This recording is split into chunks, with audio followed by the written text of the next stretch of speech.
So guys, जैसा कि हमने पिछले एपिसोड में देखा कि हेमू ने बिस्ट गॉड को जिंदा कर दिया। बियाओ की सोल उसकी बॉडी में डालते हुए ग्रेट शमन की मौत होने के कारण उसकी सोल पूरी तरह से नष्ट हो गई। फिर अब हम जांग को देखते हैं। बियाओ की सोल नष्ट होने की वजह से वो बहुत ही ज्यादा दुखी हो गया। वो एक रेस्टोरेंट में आकर शराब पीने लगता है। उसने इतनी ज्यादा शराब पी ली थी कि वो ठीक से खड़ा भी नहीं हो पाता। वो कहता है कि मैंने 10 सालों तक मेहनत की ताकि मैं बियाओ को जिंदा कर सकूं, पर आखिर में जाकर मेरी सारी मेहनत बर्बाद हो गई। रेस्टोरेंट का मालिक जांग को उसके घर छोड़ने की बात करता है। जांग हंसते हुए कहता है कि मेरा कोई घर नहीं है। मुझे तो ये भी याद नहीं कि पहले भी मेरा कोई घर था या नहीं। मुझे समझ नहीं आ रहा कि अब मैं कहाँ जाऊंगा। यह कहते हुए वो और ज्यादा शराब पीने लगा। कुछ वक्त बाद लुलू, एल्डर जो और येगो के साथ वहाँ आती है। जांग के 3 आइड मंकी जियो को देखकर लुलू बहुत ही ज्यादा खुश थी, पर जांग को बेहोश देखकर वो काफी घबरा गई। वो जियो से उसकी हालत के बारे में पूछती है। जियो इशारे में बताता है कि जांग की लवर जिंदा नहीं बच पाई, जिस वजह से उसका दिल टूट गया और उसने इतनी ज्यादा शराब पी ली कि वो बेहोश हो गया। एल्डर जो कहते हैं कि मैंने हमेशा देखा है कि एक पावरफुल और अच्छे इंसान को एक औरत बर्बाद कर देती है। गुइली के साथ भी कुछ ऐसा ही हुआ, पर अफसोस की बात है कि हम इसमें कुछ नहीं कर सकते। लुलू कहती है कि हमें गुइली और जियो को अपने साथ लेकर चलना होगा। एल्डर जो कहते हैं कि हम कोई फरिश्ते नहीं है जो हर किसी की मदद करते रहे। आखिर तुम अनजान और खतरनाक लोगों को अपने साथ रखने के बारे में कैसे सोच सकती हो। येगो कहता है कि आप सही कह रहे हैं, हम गुइली को अपने साथ नहीं रख सकते। उसके बहुत सारे दुश्मन हैं जो उसे मारना चाहते हैं। अगर हम इसे अपने साथ लेकर जाते हैं तो हमारी जान खतरे में पड़ जाएगी। लुलू कहती है कि आप दोनों कैसी बातें कर रहे हो। गुइली कोई अनजान इंसान नहीं बल्कि मेरा दोस्त है। उसने डेथ स्वाम्प में मेरी जान बचाई थी, तो आखिर अब मैं उसे अकेला छोड़कर कैसे जा सकती हूँ। एल्डर जो के पास कोई रास्ता नहीं था, इसीलिए वो जांग को अपने साथ ले जाने के लिए मान गए। येगो ना चाहते हुए भी जांग को अपनी पीठ पर उठाकर आगे बढ़ने लगा। गोस्ट किंग बियाओ के पास जाकर बैठ गए। वो उसे देखते हुए कहते हैं कि तुम एकदम अपनी मॉम की तरह दिखाई देती हो, यहाँ तक कि तुम दोनों के गुस्से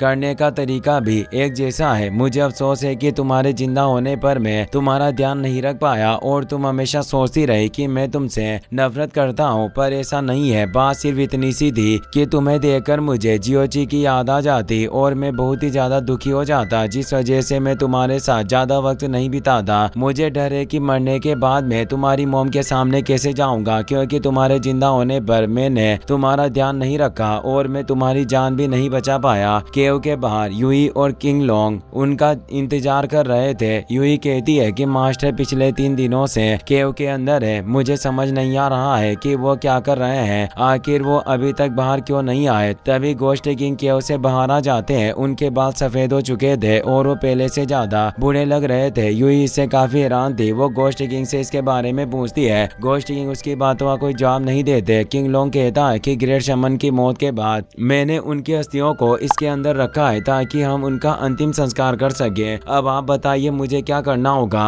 गोस्ट किंग कहते हैं कि ग्रेट शमन ने बियाओ की सोल उसकी बॉडी में डालने के लिए अपनी जान गंवा दी। भले ही वो कामयाब नहीं हो सके, पर उन्होंने अपनी जान की परवाह नहीं की। इसीलिए गोस्ट किंग सेक्ट की तरफ से हमें उनका शुक्रिया अदा करना होगा ताकि उनकी आत्मा को शांति मिल सके। किंग लोंग कहता है कि डेप्यूटी लीडर मुझे एक लेटर देकर गए थे। उसमें लिखा था कि हमें ग्रेट शमन की अस्थियों को वापस कीली विलेज में भेज देना चाहिए ताकि जिन कबीलों के लोग उनके रीति रिवाजों के हिसाब से ग्रेट शमन का अंतिम संस्कार कर सके। गोस्ट किंग कहते हैं कि यह काफी अच्छा आइडिया है। उनकी अस्थियां वापस भेजने के साथ तुम किली विलेज और जिन ट्राइब के लोगों को कह देना कि अगर भविष्य में उन्हें किसी चीज की परेशानी हो या उन्हें मदद चाहिए तो बेझिझक गोस्ट किंग सेक्ट के पास आ सकते हैं। हम उनकी मदद जरूर करेंगे। खैर अब गुइली कहाँ है। यूई बताती है कि गुइली पिछले 3 दिनों से अपने कमरे में बंद था, पर आज सुबह वो सेक्ट से चला गया। हमें उसके बारे में कुछ नहीं पता कि वो किस जगह पर गया है। वो किंग लोंग के साथ वहाँ से चली जाती है। गोस्ट किंग को व्हाइट टाइगर का मैसेज मिलता है कि मायरेड माउंटेन से नष्ट हो रहे हैं और जल्दी तबाही शुरू होने वाली है। गोस्ट किंग कहते हैं कि अब जब बियाओ जा चुकी है तो अब मैं इस दुनिया को बर्बाद करके उसकी मौत का बदला लूंगा। दूसरी तरफ ग्रैंड मास्टर दाओ जुआन को यूलेन इलान का मैसेज मिलता है, जिसे पढ़कर वो सोच में पड़ गए। जो है कि वहाँ आकर उन्हें सारी चीजें बताती है। शुयू से कहती है कि इस मिशन में तुमने बहुत मेहनत की है, अब तुम जाकर आराम कर सकती हो। जो है कि वहाँ से चली गई। दाओ जुआन कहते हैं कि मैंने नहीं सोचा था कि जांग हमारे लिए इतनी ज्यादा परेशानी कहानी खड़ी करेगा। शुयू कहती है कि आज जांग के साथ जो कुछ भी हो रहा है उसके जिम्मेदार हम खुद भी हैं। दाओ जुआन पूछते हैं कि क्या तुम ये कहना चाहती हो कि 10 साल पहले मैंने उस पर हमला करके बहुत बड़ी गलती कर दी। शुयू कहती है कि मैं तुम्हें दोषी नहीं ठहरा रही, ये सब भाग्य के हाथ में था।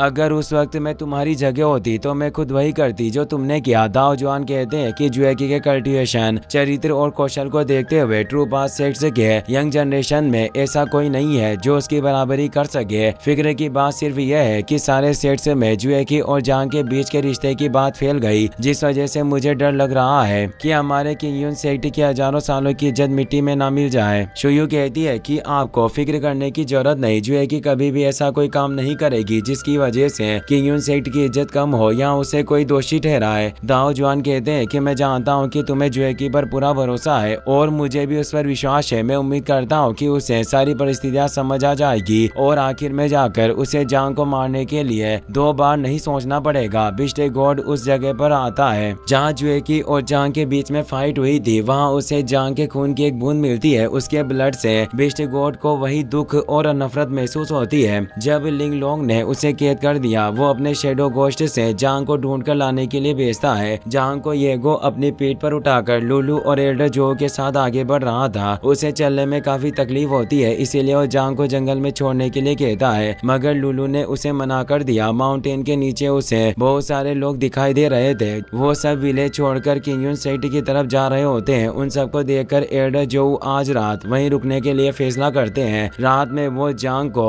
आग के पास सुलाकर अलग अलग जगह पर सो जाते हैं। आधी रात को येगो अपनी बोन सोड लेकर उसे मारने के लिए जाता है। उसे कुछ वक्त पहले की बात याद आती है जब जांग ने ब्लड प्यूरिफिकेशन हॉल के सारे मेंबर्स को मार डाला और सिर्फ येगो को जिंदा छोड़ दिया। उस वक्त येगो ने ब्लड प्यूरिफिकेशन हॉल का टोकन लेकर कसम खाई थी कि वो जांग को मारकर रहेगा। वो उस पर हमला करने लगता है, लेकिन तभी जियो जाइंट 3 आइड मंकी में बदल गया। वो येगो को दूर कर देता है। उसकी आवाज सुनकर लुलू और एल्डर जो जाग गए। जियो को जाइंट मंकी की फॉर्म में देखकर वो काफी हैरान थे। वो येगो को जियो को गुस्सा दिलाने के लिए जिम्मेदार ठहराने लगते हैं। तभी बिस्टे गॉड का शेडो गोस्ट वहाँ आ गया। जियो उसे रोकने की कोशिश करता है, पर वो जांग को पकड़कर वहाँ से निकल गया। लुलू जांग की मदद करना चाहती थी, पर एल्डर जो उसे लेकर वहाँ से दूर भाग गए। जियो शेडो गोस्ट का पीछा करके उस पर हमला करता है, जिस वजह से जांग नीचे गिरने लगा, पर जियो उसे पकड़ लेता है। वो जांग को जमीन पर लेटाकर शेडो गोस्ट से लड़ाई करने लगा, मगर उसके हमलों से शेडो गोस्ट को ज्यादा फर्क नहीं पड़ता, बल्कि वो अपने डेमोनिक ओरा से जियो को पकड़ लेता है। जियो खुद को डेमोनिक ओरा से छुड़ा नहीं पा रहा था। मौके का फायदा उठाकर शेडो गोस्ट जायंट स्वॉर्ड से जांग पर हमला कर देता है, मगर जियो ने वो वार अपनी पीठ पर ले लिया, जिस वजह से वो बेहोश होकर जमीन पर गिर गया। शेडो गोस्ट मल्टीपल स्वॉर्ड्स की मदद से उस पर हमला करने लगता है, लेकिन तभी जांग को होश आ जाता है। उसने अपने ब्लड आर्ट की मदद से सारी स्वॉर्ड्स नष्ट कर दी। जियो अपने असली रूप में आ गया और जांग उसे एक पत्थर के पास बिठा देता है। वो अपनी डेमोनिक स्टिक का इस्तेमाल करके उस शेडो गोस्ट से फाइट करने लगता है। बिस्ट गॉड इससे काफी हैरान था। वो कहता है कि मुझे यकीन नहीं हो रहा, आखिर एक मामूली इंसान इतनी खतरनाक फाइट को कैसे कंट्रोल कर सकता है। जांग अपने आसपास एक बैरियर बनाकर अपनी टेक्निक एक्टिवेट करने की कोशिश करता है, मगर बिस्ट गॉड ने आसानी से उसका बैरियर नष्ट कर दिया। जांग सोचता है कि इसकी पावर सोल डिवोरर की तरह लग रही है। वो हेवनली बुक के स्पेल्स की मदद से अपने 3 लोटस को एक्टिवेट कर लेता है, जिससे उसकी पावर काफी ज्यादा बढ़ गई। लेकिन अचानक उसे कुछ दृश्य दिखाई देते हैं जिसमें बिस्ट गॉड किंग सेक्ट को बर्बाद कर रहा था। बिस्ट गॉड भी इससे काफी हैरान होता है। वो अपने शेडो गोस्ट को वापस बुलाने की कोशिश करता है, मगर जांग उसे इतनी आसानी से नहीं जाने देने वाला था। वो अपनी डेमोनिक स्टिक की मदद से शेडो गोस्ट को पकड़ लेता है। वो कहता है कि मैंने नहीं सोचा था, पर इस शेडो के पास अपनी एक फॉर्म है। शेडो गोस्ट जांग पर हमला करने के लिए आता है, मगर जांग ने आसानी से उसे रोक दिया। बिस्ट गॉड इसे दंग रह गया। वो कहता है कि मुझे यकीन नहीं हो रहा कि एक मामूली इंसान ने मेरी पावर को रोक दिया। ये शख्स सच में काफी दिलचस्प होता जा रहा है। शेडो गोस्ट जांग के चंगुल से छूटकर वहां से भाग गया। जांग जियो की बॉडी में स्पिरिचुअल एनर्जी ट्रांसफर करके उसके गांव को ठीक करता है, जिससे वो एकदम ठीक हो गया। जांग को सही सलामत देखकर येगो को बहुत ही ज्यादा गुस्सा आता है। वो कहता है कि आखिर तुम अभी तक जिंदा कैसे बच गए। जांग शांति से पूछता है कि क्या तुम मुझे मारना चाहते हो। येगो गुस्से में कहता है कि तुम सही समझ रहे हो, मैं तुम्हें मारना चाहता हूँ। तुमने मेरे क्लेन मेंबर्स को मारकर सिर्फ मुझे जिंदा रखा, पर इसका मतलब ये नहीं कि मैं अपना बदला भूल जाऊंगा। जाऊंगा। ये मत सोचना कि मैं तुम्हारी पावर से डर जाऊंगा। अगर तुम मुझे मारना चाहो तो मार सकते हो, पर मैं हार नहीं मानूंगा। जांग येगो के पास जाकर जानबूझकर उसकी बोन स्वॉर्ड अपने सीने में घुसा लेता है। वो कहता है कि आखिर मैं तुम्हें क्यों मारूंगा, जब इतना सब करने के बावजूद भी मैं उसे नहीं बचा सका। येगो को बहुत गुस्सा आ रहा था, पर फिर भी वो अपनी बोन स्वॉर्ड नीचे कर देता है। जांग कहता है कि मुझे समझ नहीं आ रहा कि आखिर पिछले 10 सालों में मैं क्या कर रहा था और इतनी मेहनत करने के बाद मुझे क्या मिला। आखिर अब मैं कहाँ जाऊँ और किसके लिए जिंदा रहूं। ये कहते हुए वो वहाँ से जाने लगा। लुलू से रोकर पूछती है कि आखिरकार तुम कहाँ जा रहे हो। जांग कहता है कि मुझे कुछ नहीं पता कि मैं कहाँ जाऊँ और क्या करूँ। एल्डर जो कहते हैं कि जिंदगी बहुत छोटी होती है, तुम्हें बिना वजह ज्यादा सोचने की जरूरत नहीं। तुम्हें वहाँ जाना होगा जहाँ तुम्हारे मन को शांति मिले, वही तुम्हारा घर है। जांग वहाँ से चला जाता है। इसी के साथ ये एपिसोड यहीं पर खत्म हो जाता है।